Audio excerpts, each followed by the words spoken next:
Hey guys, it's me, CoentheButcher. I'm hanging out here with Marty from Bobaflex. What's up, man? Oh yeah, almost home. Almost home, yeah. West Virginia men. What's up? Band guys hanging out in West Virginia from West Virginia. It's good to be back. Yeah. It's been hit the road probably. I think it was the day after Thanksgiving, so we got three more shows. Cool. Has it been a good run for you guys so far? Oh yeah. We Had lots of fun. Did the Northeast and right before the snow hit, so that was our. That was lucky. Yeah, absolutely. So the response from people all over the country based on back home, what's that like? Is there a big difference in that? Not really. That's cool. Yeah, our fans are pretty cool. Like I said, it's been a good run. Found a lot of really cool clubs.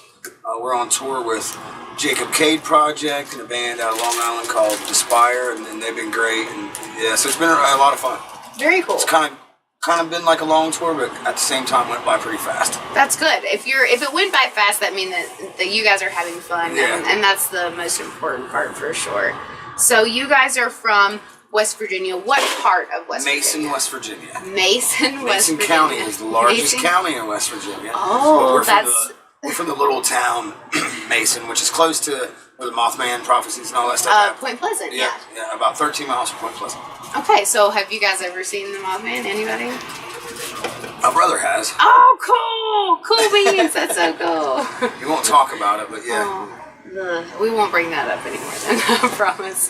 Well, I mean, I think it's super cool that you guys are doing so awesome, and you guys make West Virginia proud, I think. I think it's very important. We're proud to be from West Virginia. Hell yeah, that's good that you guys admit that you are from here. Absolutely. But I think it's awesome, and I think that you guys have a great presence in every sense of metal. I think that you guys put something in where whatever genre people tend to do things and say things of every single genre, but I think that you guys classify yourselves in a lot of things. What do you guys classify yourselves as? I always said rock and roll is what I never thought we were too metal. We got metal aspects and we got blues aspects, but I always thought hard rock.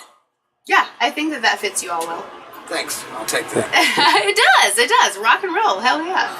So, I know that you guys did recently a cover song. Yes. And I have to say that song, the Pink Floyd cover of Hey You, was probably better than the Pink Floyd version. Shit. I don't know if you're allowed to say that. Yeah, I know, right? Roger Waters is not going to hear this. Yeah, he's not. He's not going to watch. Yeah, Tommy and I are huge Pink Floyd fans, and very cool. We jumped to any chance to get any excuse to have to do a Pink Floyd song. And we thought, if it's not any good, it'd have been a lot of fun pretending that we were being in Pink Floyd. Hell yeah. And if it turns out well, we'll put it out. And we thought it turned out pretty well. Oh, I mean, I remember the first time I heard it, I actually shared it immediately and was like, have you people fucking heard this? This is fucking amazing. It is. Actually, it's a fucking True Blood cover. I love it. It did really well on YouTube really fast. That's awesome. It's like it's very cool for you guys. Up one morning, I was like, there's 1 million views on it already. Holy shit. That's very cool. So what do you guys have going on next? What is your all's next big step to just get out there and just show everybody what the fuck you have to offer? We're going to tour on this album. We're going home in a couple days. Shoot a new video. Shoot a couple videos actually. But our main concern is getting to Europe. Have to get to Europe. Yeah, people love you guys over there. Absolutely. Rock is it's great here, but in Europe, you play a show here with 1,500 people. You go to Europe in the same setup, and there are 5,000 to 6,000 people. Yep. So it's definitely something that we've been trying to do for a while, and we're getting closer and closer. That's awesome. I think it's really important for all bands nowadays to take that extra step and go overseas, because the reach that you get over there, it's so much bigger. Absolutely. It's not so much pop music over there. No, it's not. Yeah, rock is still alive. So. Yeah, America's got something wrong going on. Well, we got some pretty big festivals here too. Oh yeah, I love all the festivals. Rock on the Range is like 70,000 people, and then the Carolina Rebellion. There's a lot of really good Welcome to Rockville this year. They have the lineup to Tool and Avenged fucking Sevenfold. Foo Fighters is gonna be there. Holy yeah. shit, it's gonna be super fucking cool. Yeah. So what we're going to talk about now is we have asked some fans of your all's some questions, and we want to know the answers. So I'm going to let you actually take a look at these and read and see what's up. Let me see here. Phil Perkins asks. I know Phil Perkins very well, actually. Oh, cool. He runs our fan page. Sweet. Does a great job. What song means the most to you and why? I guess I would have different songs on each record, I would say. On this record, probably Off With Your Head is my favorite song, and the reason it means the most is my brother and I wrote it together, and it's kind of about ex-girlfriends and kind of about, like, how people are so ate up with their phones now, and it's just a different time, and it's hard for me to connect with people like that anymore. Like, I don't know. That song means a lot to me because it's really relevant and with the times. Let's see the next question here. Good answer. Thank you. Where's your favorite place to play? By Kara Taylor. That's a hard one as well. Columbus, Ohio is awesome. Madison, Wisconsin's awesome. Syracuse, New York. Florida, Minnesota, the Midwest as a whole. Really? That's very cool. Yeah, the Midwest is awesome. Like, great rock stations. And people just come out to shows like crazy. And there's no mountains, which is great. He doesn't like the mountains, which means that he doesn't like West Virginia. I love West Virginia. Huntington, West Virginia, Morgantown, West Virginia, all great places to play. Parkersburg, West Virginia. Yeah.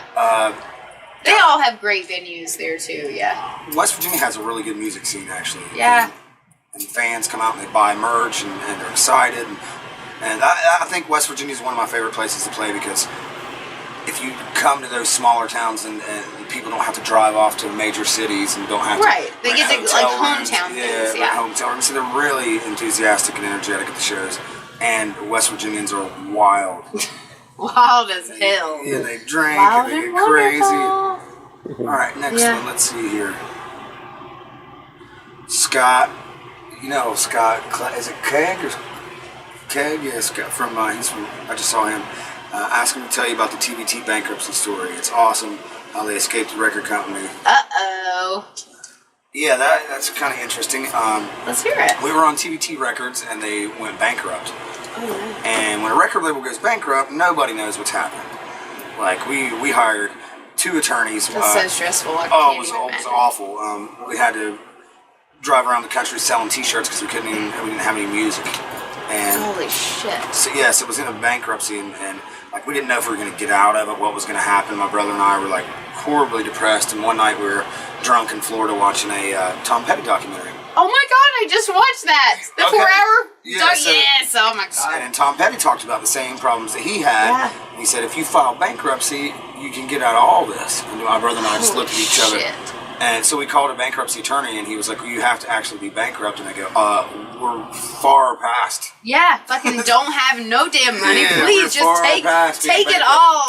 So that's what we did, and we ended up being able to get out from underneath all that stuff. And then our next record came out, and Burying My Guns On was on the record, and all of a sudden Bobaflex is back in business.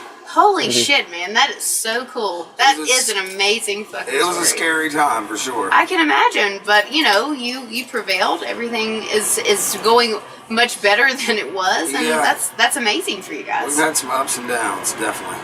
Okay, Siobhan Ritter says, what made you guys change from your style of music when you first started? I love both, but I was curious. Just kind of evolving and learning how to play our instruments and learning that trends and things that were going on at the time weren't as important to us as you know, in the 90s and early 2000s. It was a weird time for music. If you had long hair and played guitar solos, you were shunned out. If you were in 80s crap or whatever, and then, 80s glam or whatever they fucking thought that you were. So for sure. At one point in time, we decided, Sean, Tommy, and I decided, let's just do what makes us happy, and who cares who's big on radio right now, who cares who's doing this, what's the new trend, is what genre, like you're talking about genres, all these hardcore genres, and all these crazy things that didn't appeal to us in any way. I was like, that's when we became, let's just be a rock and roll band. That's what we've always wanted to do. That's very cool. We're into rock and roll, let's do it. And it's when you stop worrying about what other people think and you do what you want to do, it's a lot more real and people connect with it a lot faster. So we definitely found that to be true. So then we took that whole stance all the way through and just like, that's awesome. We don't give a shit what anybody thinks. This is what we're doing, and it's worked out well for us. See, and that's amazing because I think that your all's music does stand alone. Thank you. And that's what I love about a lot of bands that have come out here in the past. You guys have been around for a long time. There are other bands that are coming out now that have their own sound, and that's what has been missing in the music scene for so long.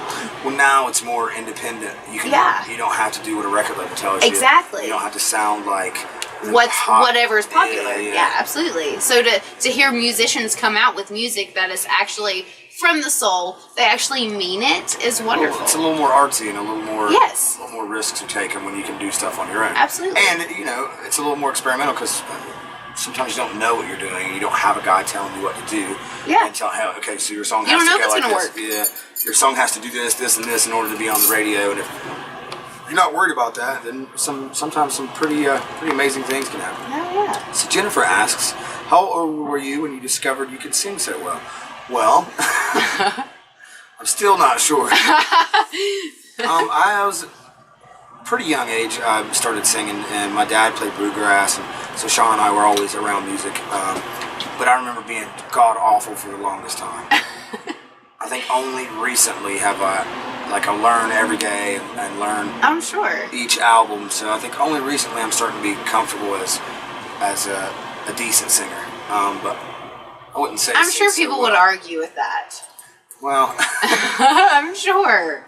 People like to argue. Yeah, that's true. But I mean, I feel like, did you learn on your own, or did you ever take lessons or anything? Never took any lessons. So that's cool. Definitely everything was trial by error and just repetition. When we rehearse like crazy and that's for good, hours though. and hours and hours, and we always had that stance in the band that like the basketball team. If you're gonna be good, then you have to practice. Yeah, absolutely. So it's definitely a work in progress. Yeah. Thank you for that question. That's all the questions. That's all the questions. Yeah. Well, is there anything specific that you guys want your fans to know about what you have done and what you're doing now and what you're about to do? Eloquent Demons is out. It came out August 25th. If you don't have it, please go get it.